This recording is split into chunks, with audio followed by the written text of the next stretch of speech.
Di tenda boneka pasar malam, Wayang kulit goyang sendiri, pegang gunting tajam, bisik, main potong jariuk, sambil mata merah menyala.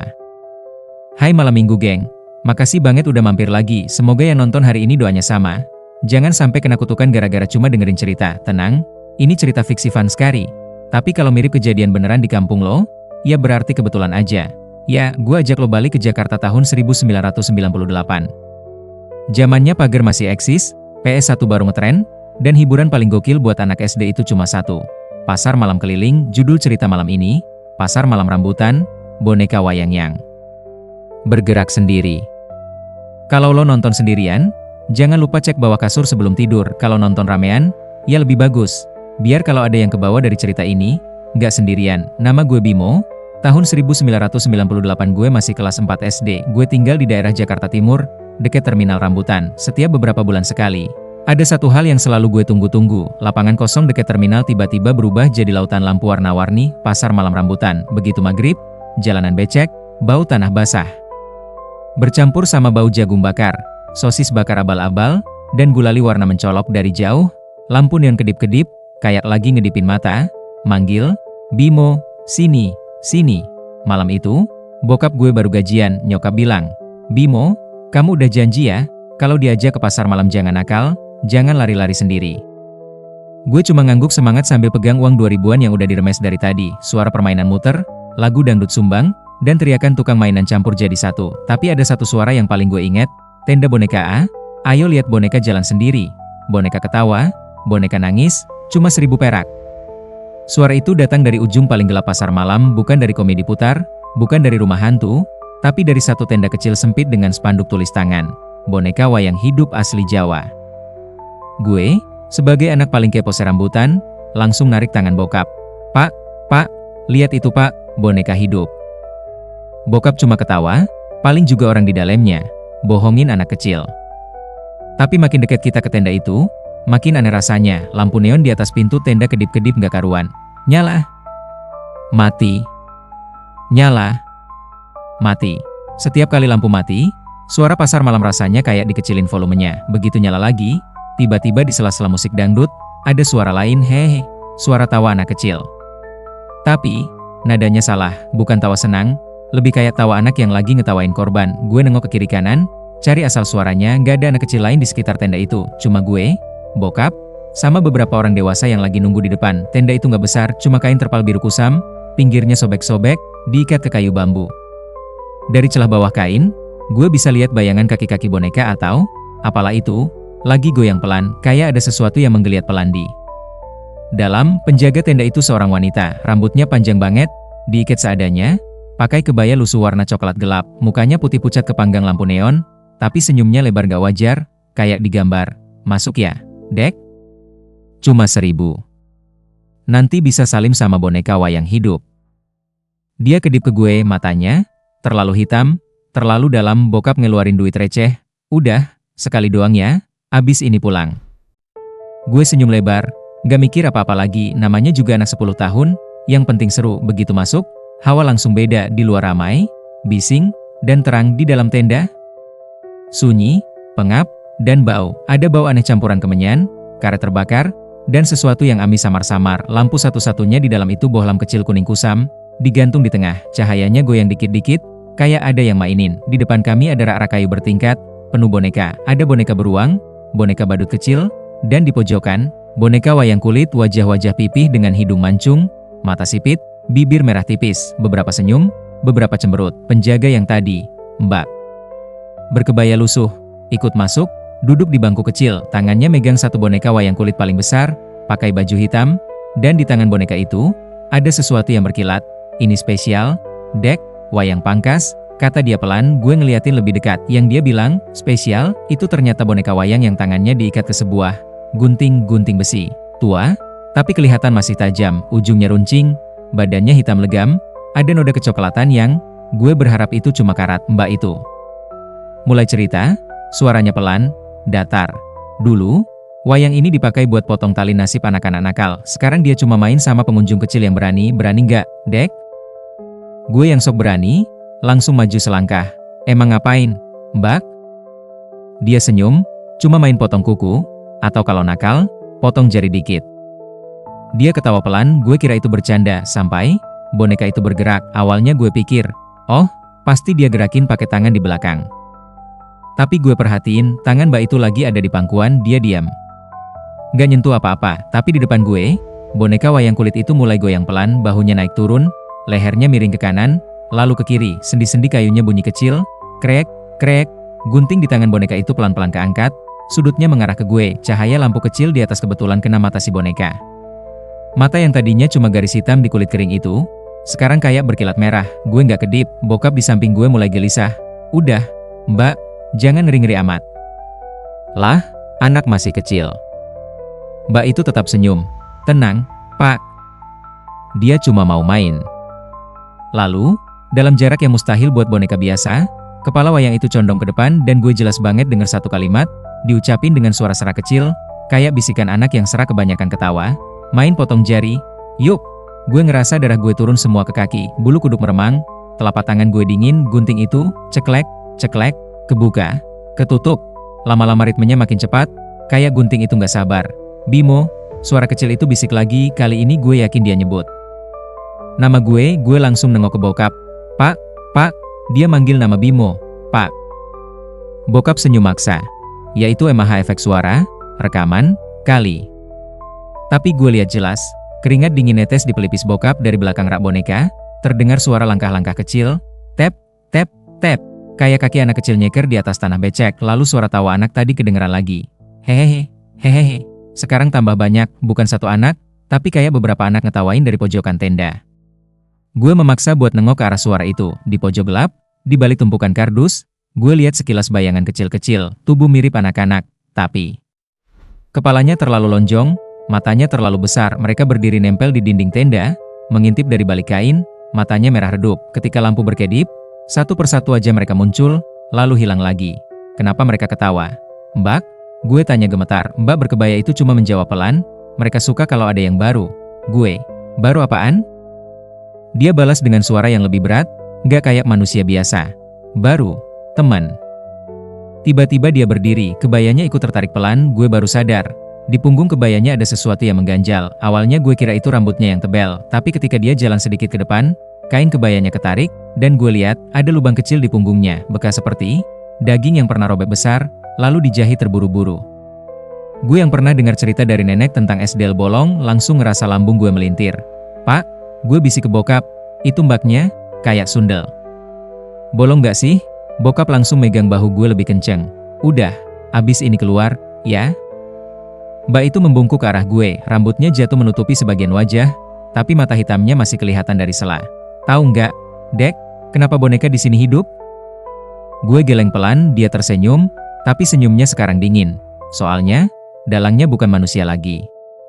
Waktu dia bilang itu, lampu bohlam di tengah tenda langsung padam, gelap total.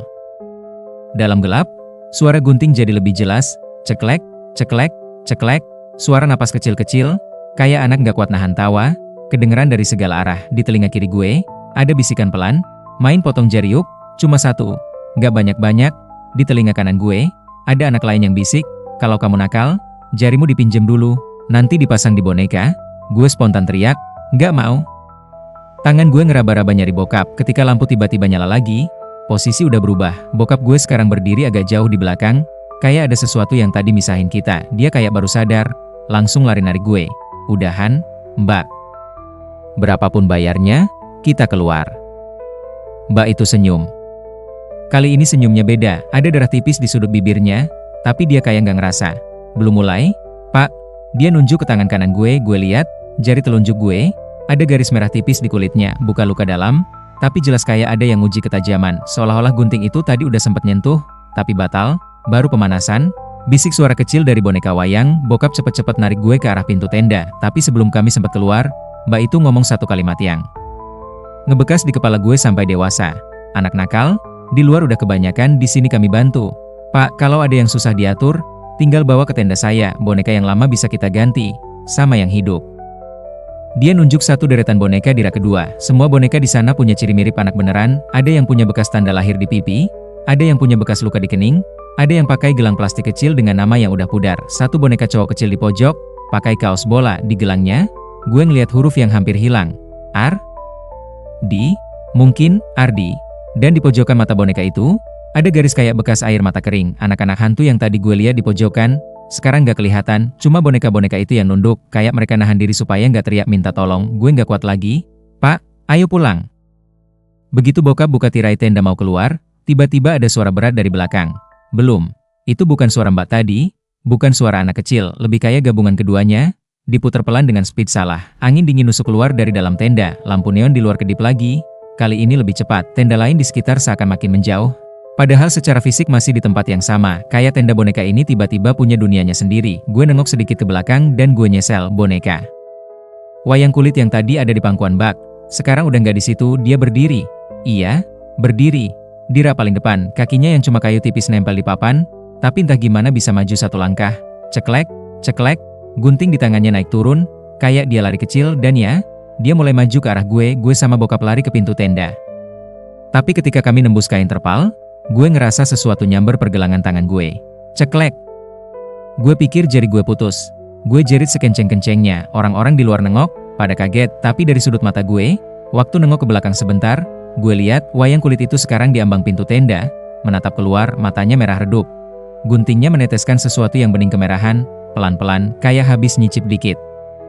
Mbak berkebaya lusuh berdiri di belakangnya, tapi wajahnya mulai berubah. Kulit punggungnya kebuka dikit, kain kebaya sobek kecil, dan dari situ, ada rambut panjang hitam keluar, menggantung ke bawah, kayak lubang di punggung yang gak bisa ditutup. Dia melambai pelan ke arah gue.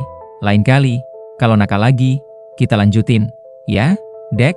Bokap buru-buru bawa gue ke tukang obat di pinggir jalan. Ternyata jari gue cuma luka tipis, kayak kena cutter dikit, darahnya gak banyak, tapi bekasnya panjang aneh, melengkung, persis bentuk ujung gunting wayang tadi. Nyokap marah-marah begitu tahu, makanya jangan dimasukin tenda-tenda aneh. Tapi kejadian malam itu nggak berhenti di luka. Beberapa hari setelah pasar malam rambutan itu bubar, berita kecil mulai muncul di sekitar komplek. Ada anak tetangga yang hilang sebentar, ketemu lagi di pinggir lapangan kosong, duduk bengong, peluk boneka baru yang nggak pernah dia beli. Ada bocah lain yang tiap malam ketawa sendiri di kamar, tapi kalau siang diam. Dan anehnya, di pasar malam berikutnya, yang pindah ke RW tetangga, tenda boneka wayang itu muncul lagi, tenda yang sama, spanduk yang sama, mbak berkebaya yang senyumnya masih terlalu lebar, dan di rak paling pojok, gue lihat sekilas, boneka baru, mirip banget sama anak tetangga yang hilang sebentar tadi. Mukanya ketawa, tapi matanya kosong. Waktu gue udah gede, sekitar kuliah, gue nggak sengaja ketemu lagi sama cerita tenda boneka ini. Bukan secara fisik, tapi dari omongan orang-orang. Katanya, di beberapa pasar malam keliling Jabodetabek, kadang ada tenda boneka aneh, dijaga seorang perempuan yang kelihatan masih muda tapi gaya.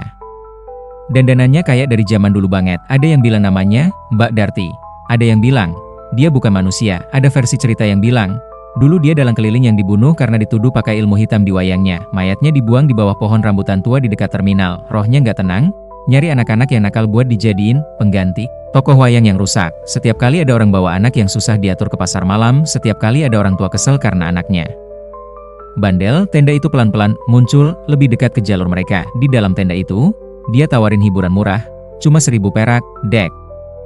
Padahal bayarnya jauh lebih mahal. Bayarnya pakai jari kecil, energi bocah, atau jiwa yang gampang dibujuk. Boneka-boneka yang lo lihat di rak, bukan boneka biasa. Itu kulit baru buat jiwa-jiwa anak yang udah dia culik pelan-pelan. Makanya beberapa boneka kelihatan mirip banget sama anak tetangga, keponakan orang, atau bocah yang lo rasa pernah lihat di mana gitu tapi lupa. Dalangnya sekarang bukan manusia penuh lagi. Setengahnya dalang, setengahnya sundel. Lubang di punggungnya bukan cuma bekas dendam, itu pintu keluar masuk jiwa-jiwa kecil yang dijahit ke dalam wayang. Dan malam paling favorit buat tenda ini muncul, malam minggu, ketika keluarga santai, anak-anak rewel pengen jalan, dan orang tua lagi capek-capeknya. Lo pikir cerita selesai di pasar malam? Sayangnya, nggak selalu. Beberapa bulan setelah kejadian 1998 itu, gue lagi tidur di kamar, lampu kamar mati, cuma ada cahaya dari luar jendela. Gue kebangun jam 2-an pagi karena dengar suara halus, ceklek, ceklek, ceklek. Gue pikir itu suara nyokap motong sesuatu di dapur, tapi kok tengah malam, dan kok suaranya kerasa dekat banget sama kuping. Gue pelan-pelan buka mata. Di meja belajar gue, dekat tumpukan buku pelajaran, ada sesuatu yang tadinya gue yakin gak pernah gue bawa pulang. Sebuah boneka wayang kulit kecil, matanya merah samar, badannya kurus, dan di tangannya ada gunting kecil, tapi tajam, kayak gunting kuku besi tua. Gunting itu lagi kebuka tutup pelan, ceklek, ceklek. Wayang kecil itu gak berdiri di meja, tapi Tergantung di udara, kayak ada tangan tak kelihatan yang lagi mainin, dia pelan-pelan geser mendekat ke arah ranjang, sampai jaraknya cuma sekitar 1 meter dari muka gue, lalu gue denger lagi bisikan yang sama, dari tahun 1998, suara anak kecil. Serak, tapi excited. Bimo, udah gede ya? Main potong jari lagi, yuk. Gue kejang ketakutan, badan gue nggak bisa gerak, kayak ditiban batu, cuma mata gue yang bisa ngeliat, dan napasnya makin pendek, gunting kecil itu pelan-pelan naik ke udara ujungnya. Mengarah ke tangan gue yang kebuka di samping badan, urat di jari tampak jelas di cahaya redup. Ketika ujungnya hampir nyentuh kulit, tiba-tiba dari ruang tamu terdengar suara keras, gelas jatuh pecah, nyokap teriak kecil, "Astagfirullah." Suara itu kayak ngereset semuanya, wayang kecil itu langsung jatuh ke meja, guntingnya mental ke lantai, bunyi, ting. Badan gue bisa gerak lagi, gue langsung loncat, ambil wayang itu, dan tanpa mikir panjang gue bawa keluar rumah. Gue lempar itu wayang sejauh-jauhnya ke got di ujung gang, tapi waktu gue mau balik, dari jauh ada suara perempuan ketawa pelan. "Hehe, gak apa-apa, Dek, kalau bonekanya hilang, besok-besok, kita buat lagi." Itu kejadian udah puluhan tahun lalu. Sekarang gue udah gede, tinggal jauh dari rambutan, tapi setiap kali lihat IG Reel atau TikTok yang isinya orang review pasar malam, khususnya tenda boneka aneh, gue langsung cek detailnya. Apakah ada lampu neon kedip-kedip di satu sudut? Apakah ada tenda kecil dengan spanduk tulis tangan, katanya, boneka hidup? Apakah ada mbak berkebaya lusuh dengan senyum terlalu lebar? Apakah ada suara tawa anak kecil yang gak kelihatan orangnya? Kalau suatu malam lo jalan-jalan ke pasar malam favorit lo, entah itu di Jakarta, Bekasi, Depok, atau kota lain dan lo nemu tenda boneka yang terasa beda hawanya. Ingat satu hal, mereka nggak selalu jual boneka, kadang mereka tukar jiwa. Pertanyaannya, pasar malam favoritmu aman? Udah dulu geng cerita malam ini. Pasar malam rambutan, boneka wayang yang bergerak sendiri. Kalau abis ini lo diajak ke pasar malam, jangan langsung parno, tapi juga jangan terlalu santai. Kalau ketemu tenda boneka yang murahnya nggak masuk akal, penjaganya senyum terus, dan lampu di atasnya kedip-kedip nggak jelas, lo tahu harus gimana, serukan. Thanks, selamat jajan aman.